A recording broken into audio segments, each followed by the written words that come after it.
back your homes, or restore your dead to life. But perhaps I can give you justice in the name of our king.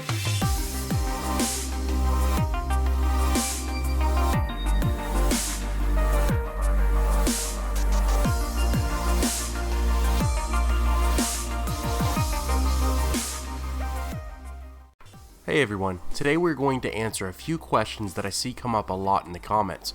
Before I jump in, just know this will have spoilers through Season 6, so if you're not caught up, make sure to tread cautiously. Okay, first question is, if Rhaegar never married Lyanna, Jon would still be a bastard. Now I've been told he would still be a Snow. My question is, why would he not be a Blackfyre?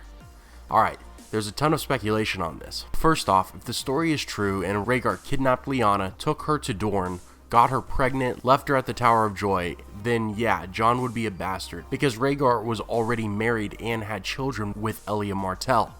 Now, in Westeros, there's a long line of multiple marriages that have been recognized, meaning it's not out of the realm of possibility for Rhaegar to have secretly married Lyanna during their time hidden away from the rest of society. And plus, Rhaegar was the prince in line to be king.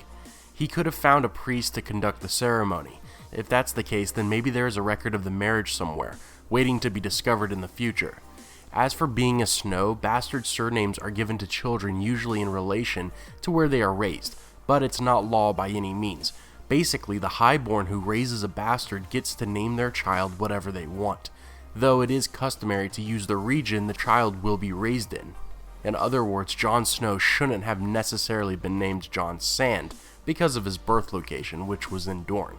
And then the whole Blackfyre thing, you gotta remember that House Blackfyre was a legitimized bastard branch of House Targaryen, and it stems from the bastard line of King Aegon IV, starting with Daemon Blackfyre. The only way Jon would have been considered a Blackfyre is if he descended from their branch of the lineage, but he doesn't.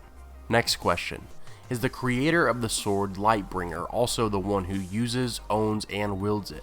Yeah, so the legend says that the person who forged Lightbringer was the original Azor Ahai. Apparently, he forged it multiple times before the sword finally stayed in one piece. To get to that point, Azor Ahai had to slay a lion, which didn't even bind the sword, and then he ended up slaying his wife, which ultimately led to the completion of Lightbringer. Oh, and by the way, Lightbringer is supposedly a sword that is on fire. Followers of the Lord of Light recreate the look of Lightbringer in rituals and sacrifices, many times at the hands of Melisandre, who likes to jump around from person to person, saying she knows who Azor Ahai Reborn is. Just because the sword is Lightbringer in the prophecy, it could actually be a person, or a castle, or the Night's Watch. When you read between the lines, Lightbringer could be a multitude of things. Lastly, I get a bunch of questions about Azor Ahai, as in who is it? Could it be Jon, Dany, Tyrion, Bran?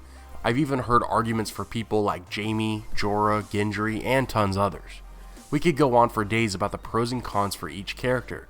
I would say for the show only, it is looking more and more like either Jon Snow or Daenerys, and I've got my money on Jon, purely for the fact that he has died and the Lord of Light has brought him back, plus Melisandre has a keen eye on Jon right now for the reincarnation of the prophetic hero. I will do a video in the future on some of the more far-reaching theories about who Azor Ahai could be if you want a big breakdown.